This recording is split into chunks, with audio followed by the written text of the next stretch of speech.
Bien, merci. Allez, on va tourner la caméra de l'autre côté. Je pense que la question reste toujours la même. C'est autour de ces deux juges qui ont refusé de prêter serment et qui estiment qu'ils sont d'abord en cours de leur mandat au niveau de la Cour constitutionnelle qui pourra peut-être toucher à sa fin au plus tard en avril 2021. Flotel Nkiman. Sûrement, vous avez aussi une lecture par rapport à cela. Quelle est votre lecture? Merci beaucoup. Je présente d'abord mes excuses pour les retards. Moi, je note deux choses. Très bien. La première, c'est la banditisation des institutions. La banditisation. Non. Des Finalement, vous allez nous rabâcher des oreilles avec de termes ici. Oui. C'est le chômage qui arrive.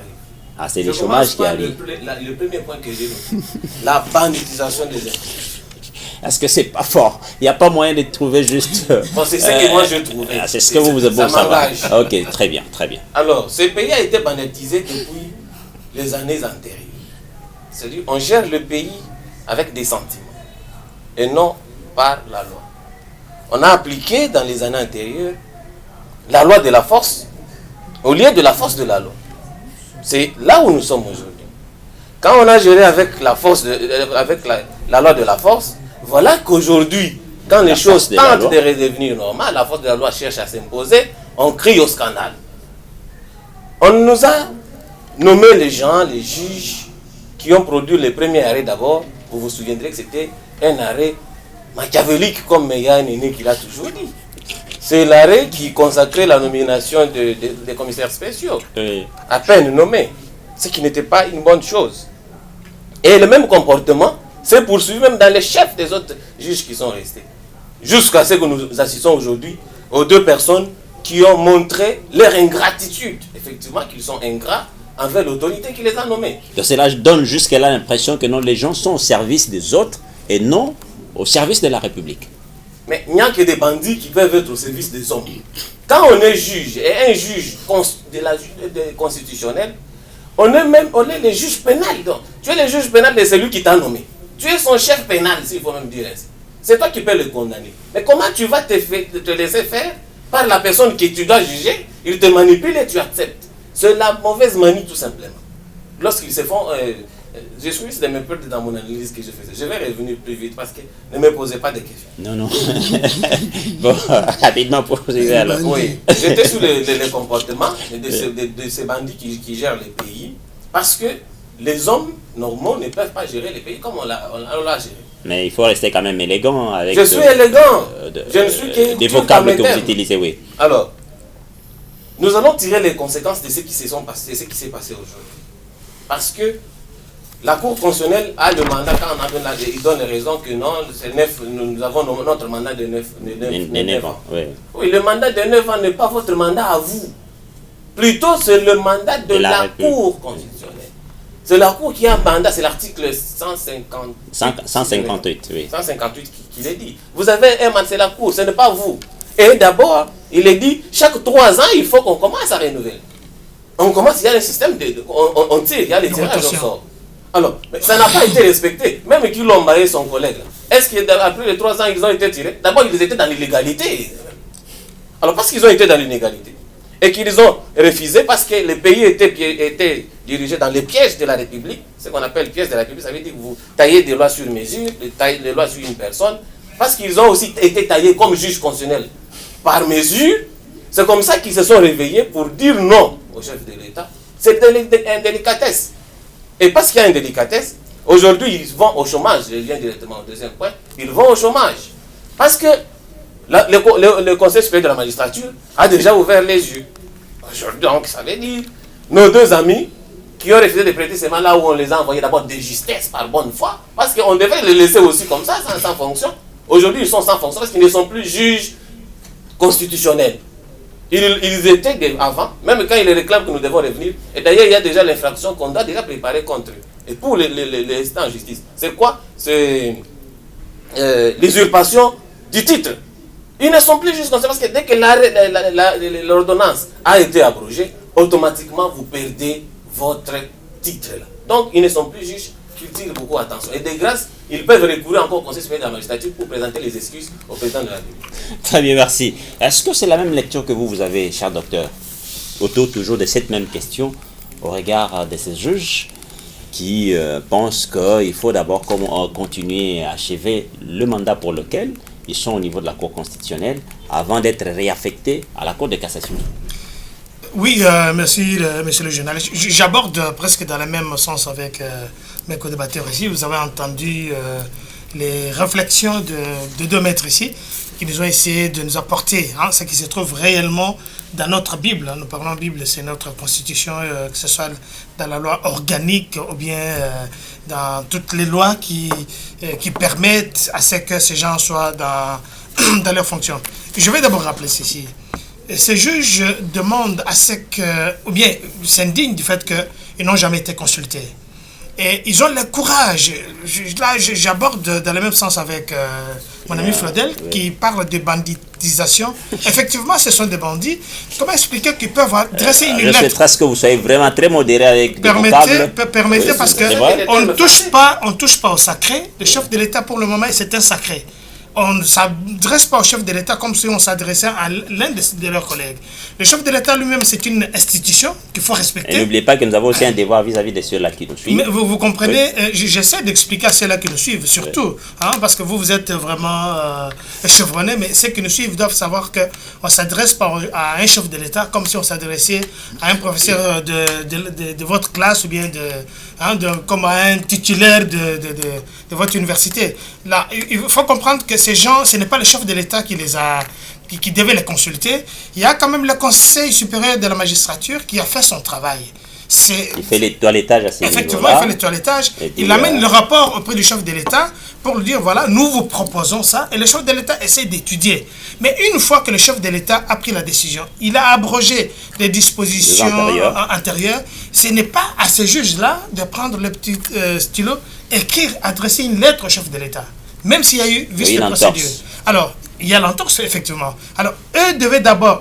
C'est là où il y a un grand souci avec nos amis du FCC, avec leurs magistrats qu'ils ont mis à ces places-là. Imaginez que... Est-ce que ça c'est un problème du FCC ou ces juges-là... Ce sont des juges... Quand vous comprenez en ce moment ici... Indépendamment dans leur esprit, ils estiment qu'ils doivent rester au niveau de la Cour constitutionnelle dans les 9 ans et après, sans remettre quand même à la disposition. Monsieur Yvon, suivez mon regard. Quand vous comprenez les déclarations d'un grand monsieur que je respecte, monsieur Bochab, qui dit que effectivement nous devons revoir nos calculs. Cela veut dire que monsieur Bochab comprend mieux que ces juges-là les appartenaient et à un certain moment ils n'ont pas joué le franc jeu. Il ne faut pas quand même faire coller. Monsieur Bochab fait des déclarations comme il y a le côté du président de la République et que ces juges-là aujourd'hui essayent de faire le forcing. Ils hésitent. Monsieur Flodel vous a rappelé qu'ils sont maintenant, moi je le dis encore, ce sont des déserteurs. Ils doivent être mis en position Vous allez trouver vraiment les différents mots autour de cette table. Non, je vous dis ceci, ce sont des déserteurs. Ils doivent, je pense que les institutions compétentes doivent réellement approcher des individus. Ils ne peuvent pas s'adresser au chef de l'État. Ils n'ont pas mandat, ils n'ont pas de droit. Leurs lettres, leurs sollicitations ou bien tout ce qu'ils ont du mal. Peut-être ils n'ont jamais été sollicités ou bien consultés. Ils doivent écrire au Conseil supérieur de la magistrature que le Conseil peut chercher d'une manière sur la place politique. Mais pour le moment, ce sont des déserteurs. Ok, très bien. Allez, Wilson, vous avez quelle lecture? Je crois qu'aller dans le même sens que le docteur, je crois que ce sont des rebelles. Ils se sont rebellés contre les ordonnances du chef de l'État. Ils ont démontré un comportement indigeste vis-à-vis du fonctionnement des institutions. Alors je me pose la question, sur quelle base légale ils ont fondé la procédure de saisine du chef de l'État? C'est ça le grand problème. Ils sont des hommes de droit. Les droits, c'est un mécanisme. Pourquoi ils sont... Et d'ailleurs, je vais encore éclairer l'opinion pour dire que ce n'est pas le chef de l'État qui a demandé aux deux juges de ne pas prêter serment. C'est le Conseil supérieur de la magistrature qui a demandé aux deux juges parce qu'en passant par les recours. Alors, quand ils ont posé les recours, pourquoi ils n'ont pas mis ça sur la toile? Je me pose la question. Donc, il voulait le baise. Il voulait le baise, c'est juste ça. Et c'est un comportement que je déplore. Mais, par contre, je vais plus loin par rapport à la rébellion. Je me dis, ils sont dans la fausseté parce que, en droit, il y a un problème de délai. Maître ne veut pas me contredire. Il y a un problème de délai. Lorsqu'il y a eu une nomination, ils ont disposé au moins 8 jours. Ils ont disposé de 7 jours francs. Attention, quand on dit 7 jours francs, en droit, c'est 7 jours francs. Alors, je ne suppose pas même d'ailleurs, parce que quand ils ont saisi le Conseil supérieur de la magistrature, qui les ont entendus et qui leur a demandé de ne pas prêter serment. Mais aujourd'hui, je suis dans toutes les chaînes de télévision, dans la toile, on critique le chef de l'État. Je me pose la question, par quel bateau magique que M. Antoine Félix Tshisekedi dit, un homme bien, un homme qui a la courtois, qui a la parole de Dieu, qui dit, je veux que les méchants changent. Mais les méchants ne veulent pas changer. Mais ici, on ne parle pas de la courtoisie des hommes, mais on se refaire quand même l'article 31, il faut lire. Voilà, on revient sur l'article 31 qui régisse le Conseil supérieur de la magistrature. Vous allez voir un problème de délai. Ça, on ne fait pas attention à ça, je regrette beaucoup. Et c'est un comportement que j'ai dit qui manque d'élégance en eux. Et que je demanderai au Conseil supérieur de la magistrature au niveau de sa discipline. De frapper. D'éradier. Frapper quoi? D'éradier ces gens de la magistrature du pays. Parce que c'est un comportement qui amène la rébellion. Le fait qu'ils ont quand même manifesté cette indépendance d'esprit et dire les choses à la manière dont ils conçoivent. Ok, ça c'est un problème de sentiments, mais ils ont oublié le principe qui fait la fonctionnalité des institutions. Allez-y comprendre. Aujourd'hui, jour pour jour, ça fait 2 semaines depuis qu'il y a une nomination, ils ont dépassé les limites du recours. Maintenant, allons dans les calculs simples. Dès qu'on avait proclamé, ou les chefs de l'État avaient proclamé leur nomination, automatiquement, l'ordonnance qui leur nommant au niveau du Conseil de la Cour constitutionnelle était tombée caduque. Aujourd'hui, ils sont déjà remplacés. Je me pose la question dans les cours de la Cour constitutionnelle, ils vont rester où? Ils sont dans la rue. Je reviens maintenant au niveau de la Cour de cassation. Aussi longtemps ils n'ont pas prêté serment. Allez, on doit citer. Aussi longtemps ils n'ont pas prêté serment. Il reste au moins à chacun un tour. Mais mon cher ami, toi tu me fais chiter dans toutes les positions. Et je risque de me classer. Sinon nous laisser tout le temps de l'antenne. Quand il y a des choses qui sont plus pédagogiques, je crois que nous devons commencer à démontrer aux amis. Parce que les droits, ce sont des principes. Il y a la doctrine qui est là. Et tout ça, on doit quand même faire comprendre les gens. Lorsqu'il y a la doctrine, il y a des principes, il y a aussi la jurisprudence qui fait la beauté du droit. Et au côté de cela, il y a aussi les temps pour lesquels nous devons parler pour aider aussi aux autres. Mais enfin, alors, donc, je vais citer en disant, le monsieur de la Cour, le monsieur qui s'occupe du conseil de discipline au niveau du conseil supérieur de la magistrature doivent aller vite en besogne parce qu'en passant par les délais, nos deux amis la juge. Je me pose la question quel âge. Donc ça prouve l'immaturité à leur niveau. Et nos deux amis juges, ça prouve à suffisance qu'ils ont acheté des diplômes au campus de Kinshasa. S'il vous plaît. Nous avons vu ici, vous nous dites, les gens qui achètent des diplômes. On chite alors. Alors, mon cher ami, non, j'ai chité. Ok, très bien, merci. Dans quelle position? Dans n'importe quelle position. Ok, très bien, merci. Allez, nous poursuivons. Mais revenons quand même, faisons juste un tour et puis on doit aller à un autre sujet. Mon ami, toujours sur cette question de juges qui se sont quand même prononcés au regard de leur indépendance d'esprit, ils ont estimé que non, cela fait partie de leur plein droit de refuser une offre comme celle-là parce qu'ils estiment qu'ils sont d'abord dans cette logique de parachever leur mandat au niveau de la Cour constitutionnelle. Et que l'ordonnance les nommant, mettant fin, soit abrogeant les avoir nommés il y a quelques années, et maintenant, au jour d'aujourd'hui, ils encourent quel risque? Vous avez la question. Mais déjà, on a déjà parlé ici. Le risque, c'est le chômage. Tout simplement. C'est le risque. S'il fallait qu'ils répondent. Vous auriez souhaité à ce qu'ils évitent le chômage. C'est ça. Mais ils ont voulu le chômage. Et le chômage est arrivé. Et ils doivent le supporter. Mais moi, je suis en train de me poser une petite question qui m'est passée en tête. Comment un juge qui est tenu d'abord au secret professionnel peut se réveiller, tu écris à ton chef, même si c'est avec impolitesse, tu mets ça dans les réseaux sociaux. C'est le comportement de Pépé Ilunkamba qui a entraîné même le juge. Tu es Premier ministre, tu t'adresses à ton chef à travers les médias. Est-ce qu'on Et peut pour gérer Pépé les juges, Ilunga en ce dehors ne sont même pas les médias. de Les ces médias débats, ont pris ouais. dans les réseaux sociaux. Pire encore. Tu es juge, tu parles, tu déposes et puis tu mets. Et puis, quel juge? Un juge de la Cour constitutionnelle, je me demande si vraiment même tout ce que nous avons comme aujourd'hui comme résultat, les députés consorts, ça a été fait vraiment avec délicatesse. Où on a respecté la loi. Ça nous a montré tout simplement ce que nous avons vécu dans ces pays depuis que cette Cour est cour. Donc ça veut dire que la Cour constitutionnelle n'a pas été à notre portée pour la République. Mais il y a un problème aussi. Rapidement. Pour la prestation de serment de ceux qui ont été désignés. Parce que nous avons déjà constaté que Maman Koulout Mabunda et Pépé Ilunkamba et le grand-père au Sénat là, Tambo Mamba, ne sont pas partis. Or, pour les 2 juges nommés, les 3 juges en principe nommés, ils doivent prêter serment devant le président de la République, mais les congrès réunis. Quel scénario va arriver? C'est là qu'on va se poser ce qui a encore un petit problème. Est-ce que le congrès sera convoqué? C'est le président de la République qui convoque, mais les 2 présidents réunissent les autres. Est-ce qu'ils vont les faire? Est-ce qu'ils ne vont pas les faire? Bon, on va discuter de cette question quand il sera peut-être les moments. C'est déjà la fin, vous chutez?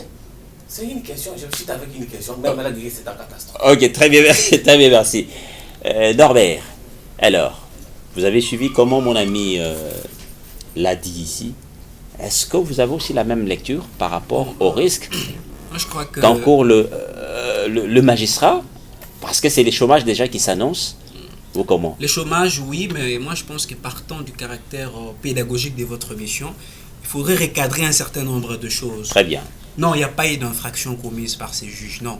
Monsieur Fladel a semblé nous dire Flodel. qu'il y a infraction d'usurpation du titre. Faut-il encore que cette infraction Sans problème. existe dans le code pénal? Donc je crois qu'ils n'ont pas commis d'infraction. C'est une faute de point de vue, c'est une faute disciplinaire, administrativement, oui. et aussi dans le respect dû à la hiérarchie. Alors, le chômage, oui, parce que moi je crois que nos juges ont péché du point de vue de la maturité. Quand on pense à la Cour constitutionnelle, on voit des personnes bien assises, des personnes matures, réfléchies et responsables. Et voir l'attitude de ces des juges, en tout cas, ça laisse un peu à désirer. Hein. La Cour existe, ça fait pratiquement plus de 10 ans, mais on se demande, on remet en question même l'efficacité des animateurs de cette Cour. Comment des grands juristes d'une telle facture peuvent commettre des actes d'une légèreté aussi à outrance? Alors en tout cas c'est décevant, Très bien. Je crois que si ils ne voulaient pas prêter serment, ils auraient dit il y a des canaux, le faire savoir, voilà, nous on ne prête pas serment pour de telle ou telle autre raison, mais avec quelles conséquences? L'ordonnance les nommant abroge toutes les dévotions antérieures. Ouais. Ça signifie quoi? Ils ne peuvent actuellement ni siéger à la Cour constitutionnelle, Ni moins encore à la aller, Cour des avocats n'ayant pas prêté serment. Alors, il se retrouve entre ciel et terre. voilà, c'est comme ça. l'a dit M. Flodel, ils sont suspendus dans les airs, dans un chômage Ok, qui n'est très pas bien. son nom. Ok, ça nous interpelle prochainement quand il faut nommer des juges au niveau des hautes instances comme la Cour constitutionnelle. En tout cas, il faut veiller sur la qualité. Très bien, merci. Mon ami Cissé, alors si ces juges se ressaisissent aujourd'hui et revenaient sur la voie comme tout le monde le souhaite ici, et ça va se passer comment? Non, je suis de ceux qui pensent qu'il faut oublier cette hypothèse-là. Comment ça? La Mais de faute a toute déjà façon, on été est humain, on consommée. peut... La faute a été consommée. Oui, Parce que mais quand on doit maintenant, l'avouer aussi. Non, même du point de vue de l'éthique, hein, Oui, du oui. point de vue de la maturité à assez haut niveau des institutions, ça doit faire tache d'huile. Pas la peine de revenir. On peut trouver d'autres formulations pour Donc, voir dit, comment voilà. régler le problème. Mais sinon, les deux non. Vous savez, il s'agit des juges qui ont été à la Cour constitutionnelle dans le cadre du quota du président de la République, l'ancien. Oui, oui. Vous comprenez qu'ils peuvent, de ce fait-là, avoir une coloration politique. Et que maintenant, par rapport à ce que j'ai dit tantôt là, le FCC pensait que Félix Tshisekedi était dans une démarche de vouloir, Répartir les choses et puis bon, départir la Cour constitutionnelle de certains juges précédemment nommés par Kabila, et que ceux-là, comme ils sont du quota de l'ancien président de la République, je suppose qu'ils ont reçu injonction, ils ont reçu disons, promesse dans le cadre de résister pour faire... Promesse d'aller au chômage. Pour bloquer les ordonnances ou bloquer la procédure que Félix Tshisekedi a déclenchée, celle de les déplacer de la Cour constitutionnelle vers la cassation. Mais nous avons expliqué aussi ici que on ne peut plus bloquer la procédure. Pourquoi? Parce que les deux juges sont dans la rue, ne pouvant plus rester à la Cour constitutionnelle. Et c'est eux-mêmes, je ne sais pas s'ils avaient pris la mesure du danger, de la démarche dans laquelle on les a traînés. Donc maintenant, là, c'est trop tard. Je pense qu'ils n'ont que des yeux pour pleurer, ils n'ont de compte à rendre, et ils vont aller pleurer auprès de ceux qui les ont, disons, instrumentalisés pour qu'ils s'opposent à ces ordonnances. Docteur, vous pensez que c'est déjà tard avec la démarche, bien que les deux juges n'ont pas prêté serment devant le président de la République, et que s'ils se ressaisissaient, eux revenir un peu à la voie pour rejoindre leur nouvelle tâche d'affectation, soit de réaffectation. Vous avez quelle lecture? Yvon, je vais vous rappeler ceci. N'oubliez pas qu'on a eu les scénarios Novelas Tunda Kassende. Ces juges sont dans la même logique de Omukamate. Ils sont en chômage, ça il faut le dire. Et voilà les grands problèmes. Je vous dis bien que ça m'engage. Voilà le problème de prendre les professeurs des universités, essayer de les tremper dans les choses politiques. Ils deviennent des prostituées politiques. Et là, nous voyons ce qui se passe maintenant. Je parle bien de juges de la Cour constitutionnelle, soit de Cour de cassation, que je me pose la question si l'université de Kinshasa ou bien l'université de Lubumbashi peut avoir encore un peu de modestie à former des individus comme ça. C'est pas vraiment un problème d'université, mais là, il y a un grand souci. Et nous parlons aussi des achats de diplômes. Mon frère l'a bien souligné. Ces gens n'ont pas compris. Ils ont passé beaucoup de temps dans le fonctionnement, dans la justice et dans une autre cour, je peux dire, prestigieuse. Mais quand vous voyez les réactions, la façon dont ils sont en train de se comporter, et voire même le Tunda Kassende de se prendre, je parle bien, c'est la même logique, hein, de Tunda Kassende, ils vivent dans une même chambre. Rappelons, effectivement, permettez, excusez-moi. Ben oui, il y a Flodel qui va réagir, mais vous le faites dans votre temps d'antenne, parce qu'on doit déjà aborder le deuxième sujet. Il ne faut pas trop suivre Flodel avec ses caprices. Non, rapidement, oui. Que Tamba Mwamba ne soit pas venu, que Madame Mabou ne soit pas venue, c'est un événement. Parce que les chefs de l'État... quand même, ce sont les responsables de... Le pays ne va pas s'arrêter parce que Mme Mamoud a fait ses caprices et Pépé... vous ne devez pas dire que ce sont des caprices. Je dis bien que ce sont des caprices. Ils ont été empêchés, mais le chef de l'État, il est là. Il est le garant de bon fonctionnement des institutions. Comme il y a l'institution... mais la beauté aussi du fonctionnement des institutions, c'est qu'on doit voir pratiquement dans ces genres de cérémonies presque les différents responsables. Mais ce sont des gens qui travaillent pour FCC, ce n'est pas les gens qui travaillent pour l'État, pour le Congo. Ça, c'est clair. Ils sont à Kinshasa, ils sont en vacances parlementaires, ils pouvaient venir. Ils n'ont pas voyagé parce qu'il n'y a pas encore l'ouverture officielle. Non, on peut être également empêché par autre chose. Ils ne peuvent pas être empêchés le même jour.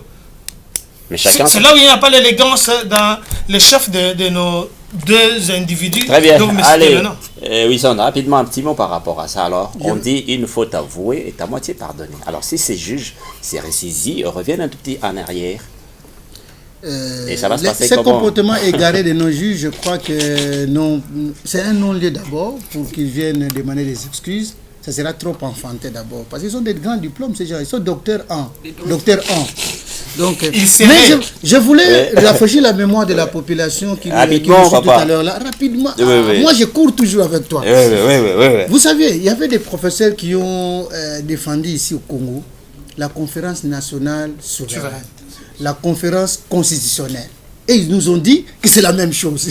Un professeur d'université, que l'UNESCO a retiré le diplôme, s'il vous plaît. Attention, moi j'enseigne. Moi je suis là pour la prédication de la pédagogie. Pas rapidement. Alors, je me pose la question, mes chers frères juges, ils ont eu mandat de rester à la Cour constitutionnelle éternellement chez qui? C'est une question. Ils n'ont pas dit éternellement. Mais s'il vous plaît. J'ai parlé de la jurisprudence, mais c'est vous doivent être Pemako. On lui a changé. M. Luzolo Bambi, Sans prêter même Périclès, d'abord serment. ils ont changé 4 mois après. Claudel, vous aurez Et votre temps. Ouais. l'homme fort que j'appelle toujours, un cerveau qui réfléchit, même quand il dort, il réfléchit au nom de la Constitution, le professeur Baniakou, un doctrinaire, le professeur Essambo. Mais comment ces deux gamins-là n'ont pas compris les choses de la manière où les pays devaient avancer? Voilà un comportement délétère que nous allons construire dans les chefs du président du Sénat, du premier ministre dans les mallettes, Pepe Ilunga, de madame. Je me pose la question, que j'admire beaucoup cette dame-là, très jolie, mais il nous fait démontrer une théâtralisation d'un comportement délétère. Très bien, C'est allez. comme cela que je me pose, je me dis, mais sauf que, dans tout ce qu'ils ont fait comme théâtre, les juges ont prêté serment. Ok, très bien, merci. Allez, vous qui nous suivez, vous pouvez réagir via le numéro qui s'affiche au bas de vos petits écrans. Vous nous envoyez carrément vos textos, nous allons les lire. Hein, c'est-à-dire, n'appelez pas, mais envoyez-nous vos textos. Allez, abordons déjà le deuxième sujet, la démarche des 13 personnalités sur les réformes électorales. Cette démarche est tellement critiquée par nos amis du Front commun du Congo et les caches n'en disent rien. Ils s'accommodent. Allez, Flodel Kima. Bon, le Front commun pour le Congo, c'est un groupement des individus qui se sont réunis pour fabriquer les choses. Le Pareil cash aussi également, pour les caches. tous les politiciens. Je me pose la question, pourquoi ces 13 personnalités d'abord On n'en parle plus de 13, maintenant ils sont au nombre de 12. Hein. Non, Il y a ils vont Paul jusqu'à ce Tapo, qu'ils vont oui. rester Bon. à 5. Oui, Ils vont ok. toujours diminuer. Oui, oui. Alors Parlons ces de personnalités qui se sont réveillées pour faire plaisir, ça j'ai dit, faire plaisir à certains individus. plaisir ou bien question de trouver quand même solution aux différents On mots va qui trouver rongent la solution à société quoi? congolaise. Ils parlent de quoi? Des réformes. Ces 13 personnalités n'ont jamais dit c'est sur quoi ils doivent réformer. Ils vont réformer quoi? Revenir au Système de détour. Mais le chef de l'État, Ça, c'est président de la déjà, République, l'avait déjà c'est la dit. loi organique. Et Non, ouais. le chef de l'État l'avait déjà dit. Qu'est-ce qu'ils doivent faire? C'est une proposition de loi pour modifier ça dans la Constitution, pour revoir la Constitution. C'est tout simplement ça. Ce n'est pas en allant voir ni aller voir les évêques là-bas. Bien qu'ils sont en train de faire vraiment une ronde. Oui, mais Je sais cette pas ce que- ronde-là, oui. à la fin de tout, c'est pour avoir quoi? À la fin, nous voulons qu'on nous dise si ils commencent à nous préparer les lits pour qu'il y ait glissement en 2023. Parce que j'ai déjà suivi quelqu'un, Basile Olongo. Il y a des ceux qui J'ai soupçonnaient déjà mentionné, des lui, il va en dialogues 2030. qui Et- risqueraient de... Et il y a aussi une proposition de loi qui va être déposée pour que non, qu'on modifie l'article qui dit que le président de la République reste en fonction jusqu'à. Donc tout ça, on ne sait pas ce qu'on prépare. Est-ce qu'on prépare l'arrivée des Jean-Pierre Bemba? Est-ce qu'on prépare le lit pour le vieux Tambo Mamba? Parce qu'attention, les gens du FCC, c'est une machine de gens qui réfléchissent. Ils peuvent vous montrer le plan A ici, mais ils ont déjà même 3 plans. Est-ce qu'on ne prépare pas déjà les lits pour Tambo Mamba? Et les 13 personnalités, les FCC qui refusent, parce que c'était ça la question, qui refusent, c'est tout à fait normal qu'ils s'opposent, comme c'est devenu aujourd'hui l'opposition de la République. Je commence à me rendre compte que c'est le FCC qui devient l'opposition de la République, et c'est une bonne chose, parce que nous étions aussi en train de pleurer hier, ceux qui étaient aujourd'hui dans les institutions, qui étaient à la rue, ils réclamaient, le FCC aussi peut réclamer, c'est son droit, et c'est un fait privé qui ne concerne pas la République. Dans tout ça, nous voulons que le prix du pain baisse, que le taux de dollar, malheureusement... On en arrivera là, d'ailleurs, ça sera d'ailleurs avec... Voilà. c'est Donc, là comme on le laisse le dernier temps pour sujet. arriver là-bas. Ça vraiment, c'est rien. Ce sont les 13 personnalités. D'abord des individus, ce n'est pas une institution, qui font leur démarche. On les laisse. Allez, pourquoi les parlementaires du FCC s'opposent aux réformes de la législation électorale voulues par certains acteurs politiques sociaux? Allez, vous avez quelle Voilà, lecture? ma lecture quant à la question, je crois qu'on doit prendre avec beaucoup de sérieux cette question liée aux réformes électorales. Parce que nous devrons recourir à l'histoire. On doit voir l'histoire. En 2006, nous avions eu des élections. En 2011, en 2018. Mais quelles ont été la suite de ces élections? Ont-elles été couronnées de succès? La réponse est non. Parce qu'on a, après l'élection, il y a toujours eu des chaos, il y a toujours eu des contestations. Même ailleurs, vous n'en trouverez jamais Exactement. une élection qui ne soit pas contestée. Mais ici, chez nous, nous avons comme l'impression qu'après élection, et encore pire qu'avant élection, du point de vue agitation, trouble l'ordre public, ainsi de suite. Alors nous devons sérieusement réfléchir sur les types, les formes et le format dans lesquels on doit aller aux élections. j'encourage la démarche de 12 personnalités, qui est une démarche républicaine, pour réfléchir mais qui est sur des fortement questions... critiquée par les autres. Exactement, sur des questions sérieuses. On devrait réfléchir sur ça, et non sur des querelles politiciennes, voilà, juges, ainsi de suite. Ça nous distrait inutilement. Aujourd'hui, ce dont nous avons besoin, et la population par ricochet, c'est de voir aujourd'hui que telle personne a été élue par le peuple et c'est telle personne qui dirige. Alors si nous réfléchissons sur ces questions, sur les cadres dans lesquels on donne les élections, aujourd'hui la CENI est tellement politisée. Dans la CENI, vous trouverez des personnes émanant des composantes politiques, de telles familles politiques, qui reçoivent même des dictats politiques. Aujourd'hui, le forme d'élection à 2 tours, en un seul tour, ce sont des questions sur lesquelles on devait réfléchir. Mais dans quel cadre on doit réfléchir? Dans un cadre politicien? Non, là, on ne doit rien espérer. C'est dans un cadre... Moi, je crois que ça doit aller au-delà des institutions politiques. Très bien. À l'occurrence, la société civile, les confessions religieuses, qui se réunissent... Apparemment, il y a Claudel qui n'est pas d'accord avec vous. Ouais, Hein, mais vous allez réagir, voilà, ne vous en faites pas. Oui.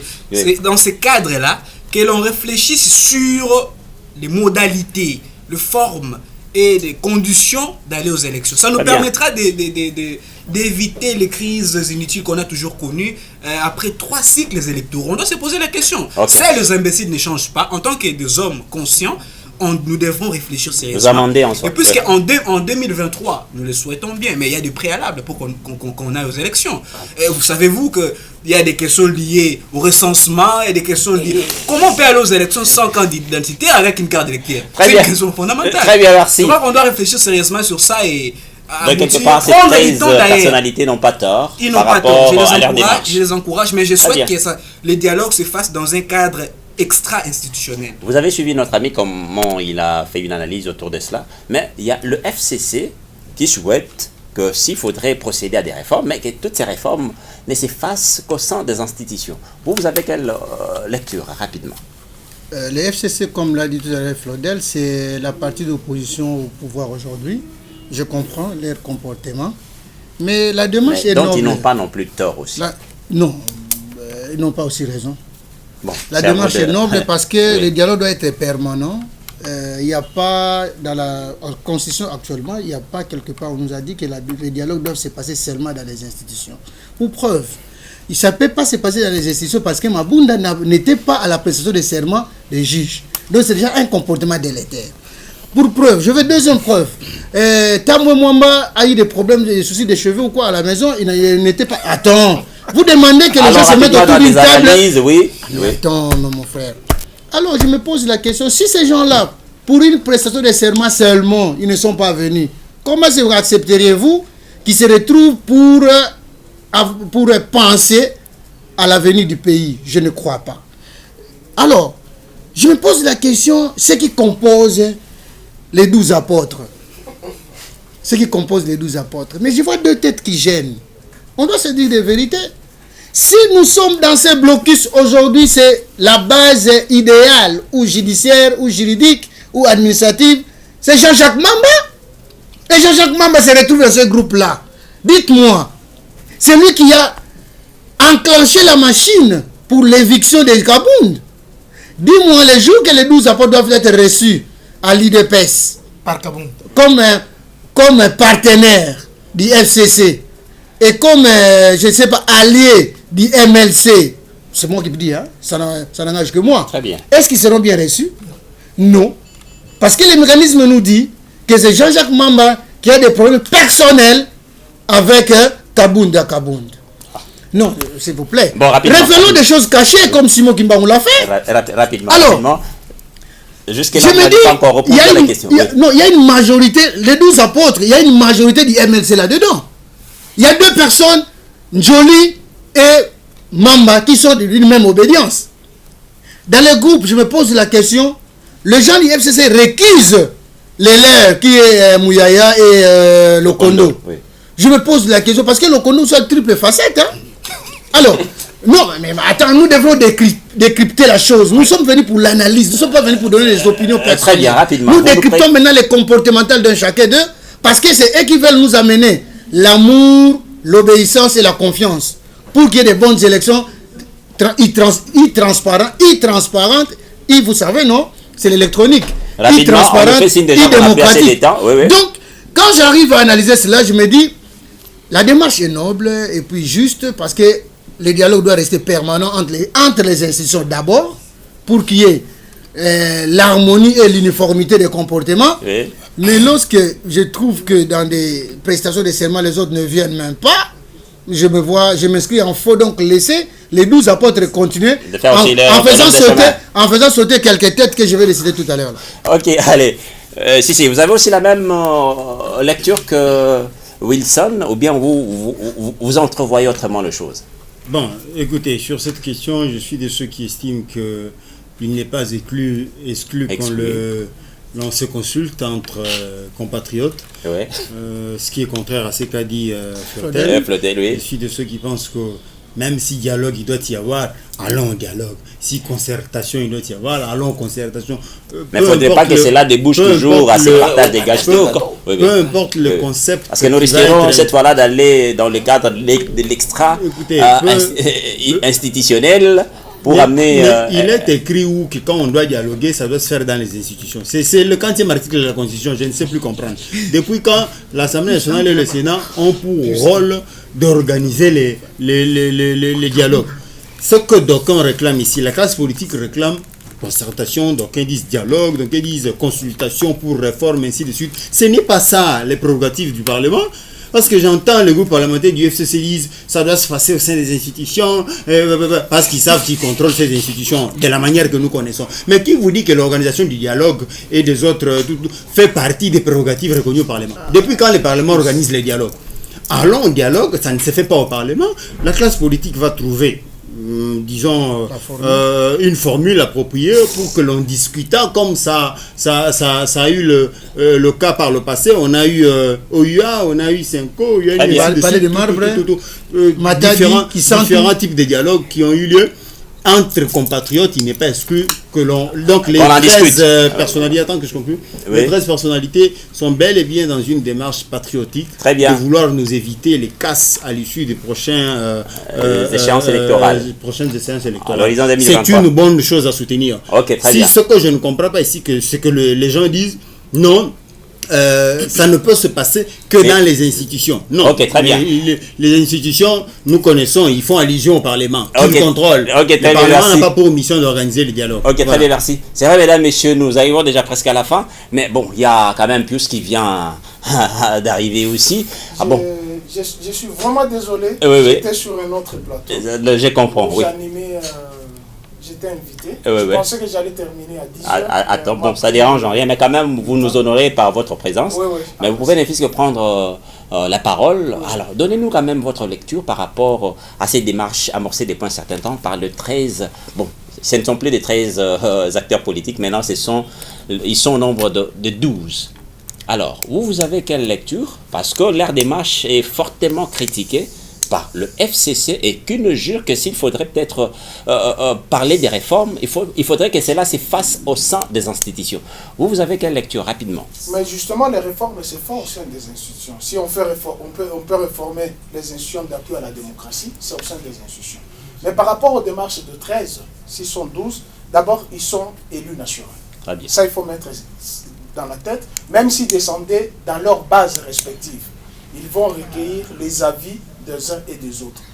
Mais là où je m'inscris aussi à conduire ces 13, puisque dans le passé, vous savez que la CENI n'a jamais eu de problèmes.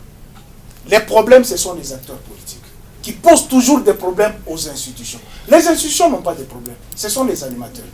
Vous vous souviendrez que les deux précédentes législatures, c'était fichier corrompu, tel, on a accusé, on n'ira pas, juste pour se faire la place au soleil.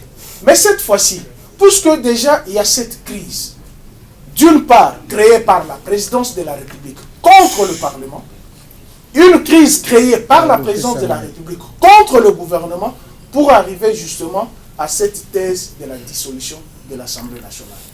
Et non, ça c'est ma lecture. Oui, très bien. Oui. Puisque ça se voit dans toutes les provocations qui se passent Quelle provocation de vous Non, parlez? non, non, non, c'est lui qui a la parole. Non, mais c'est une provocation. C'est lui qui a la parole. Quand je veux accorder la parole à chacun de vous, notez seulement à côté. S'il y a de réactions, vous le ferez chacun dans son temps d'antenne. Vous me demandez quelle est l'une des provocations. Parfait. Je peux vous demander de quel droit les procureurs près le Conseil d'État pouvaient fermer les Cher Pius, est-ce que tu peux Ça, c'est pas poursuivre une d'abord? provocation. De quel droit? Est-ce que oh là là, vous risquerez un peu de le faire perdre le fil d'idée. Non, non, non, il peut continuer. Vous risquerez de le faire d'un peu le fil d'idée. Est-ce que vous pouvez poursuivre d'abord? S'il y a de petits soucis, vous le ferez à chacun dans son temps d'antenne. Oui, c'est vrai, on le fait déjà. Si ça se prend pour un expert, lorsque je suis venu, je l'attendais parler, je me suis tué. Pourquoi lorsque je parle, il veut toujours me contrecarrer? Je dis ceci.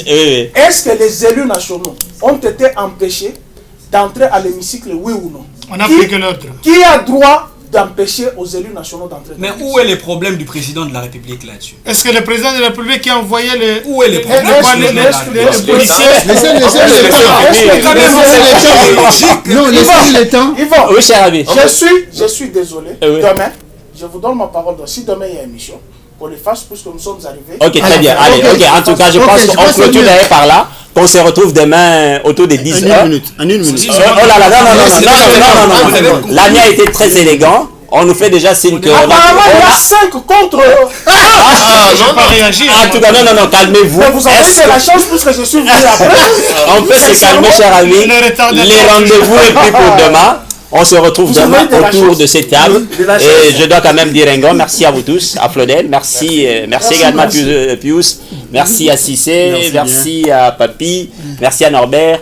Merci à Jean-Baptiste. Allez, mesdames, messieurs, les rendez-vous est prêt pour demain. On vous dit au revoir et entre-temps, on doit respecter quand même le geste barrière. Hein? Nous qui sommes autour de la table ici. Et bien que Cissé...